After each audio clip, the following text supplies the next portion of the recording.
कल दिल्ली में air pollution के लिए कुछ लोग प्रोटेस्ट कर रहे थे, जिसमें वहां पर कुछ लोग आते हैं और लाल सलाम के नारे लगाते हैं। माधवी हिटमा, जिसको Osama bin Laden of Maoist भी कहा जाता है, जिसको इंडियन गवर्नमेंट और इंडियन डिफेंस फोर्स ने न्यूट्रलाइज किया, उसके बारे में नारे लग रहे हैं कि उसको क्यों मारा। ये लोग आते हैं एयर पॉल्यूशन के प्रोटेस्ट को कैसे हाईजैक करते हैं। हर घर से हिडमा निकलेगा, हर घर से हिडमा निकलेगा।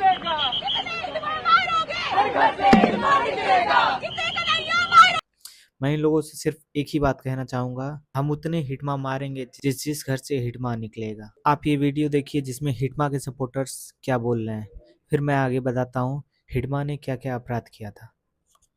हिडमा एक आदिवासी व्यक्ति हैं जिन्होंने अपने हक के लिए हथियार उठाए थे। Now people can disagree with that method. वो कह सकते हैं कि ये तरीका गलत है, लेकिन वो ये नहीं कह सकते कि जिस कारण से आदिवासियों को हथियार उठाने पड़ रहे हैं अपने हक के लिए लड़ने के लिए, वो गलत है। कॉर्पोरेटाइजेशन के खिलाफ जो लड़ाई है वो लड़ाई आदिवासियों की है, वो जल जंगल जमीन की लड़ाई है और उसके हक में नारे लगाना को एंटी नेशनल नहीं कहा जा सकता और उसके लिए इस टाइप की रिप्रेशन लोगों पे नहीं की जा सकती। जल जंगल जमीन की लड़ाई के लिए नारे लगना एनवायरमेंट से बहुत ही क्लोजली कनेक्टेड है। ये जल जंगल जमीन की जो लड़ाई है, जो कॉमन मासेस की लड़ाई है, और साथ में जो इस टॉक्सिक एयर के खिलाफ वो लड़ाई इंट्रिकेटली जुड़ी हुई है। ये बहुत जुड़ी हुई लड़ाई है और वो एक ही लड़ाई है और ये बहुत जरूरी है कि हम जो अर्बन लोग हैं वो भी ये समझें कि वजह से बस्तर में और अलग अलग जगहों में लोग डर रहे हैं कि उनकी जमीन उनसे ना छीनी जाए। छत्तीसगढ़ के जंगलों में एक नाम सालों तक खौफ का प्रतीक बना रहा, माडवी हितमा। यह एक मॉइस्ट का टॉप कमांडर माना जाता है, जिसे सिक्योरिटी फोर्स तक कई सालों से पकड़ नहीं पाई। इसने 2010 में दांतेवाड़ा में अटैक किया था, जिसमें 70 से ज्यादा सीआरपीएफ के जवान शहीद हुए थे। 2013 में झीराम घाटी, जिसमें देश के कई सारे नेता शहीद हुए, और 2017 में बुरकापाल अटैक, कई सारे सीआरपीएफ के जवान शहीद हुए। बीजापुर सुकमा के कई एनकाउंटर, जिसमें सिक्योरिटी फोर्स पर एम्बुश किया गया। हिटमा को जंगल वॉरफेयर का एक्सपर्ट माना जाता था।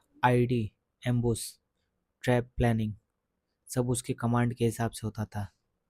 वो इन सभी चीज़ों में एक्सपर्ट था। उस पर करोड़ों का रिवार्ड था। आखिर 18 नवंबर को एनकाउंटर में उसे न्यूट्रलाइज कर दिया जाता है।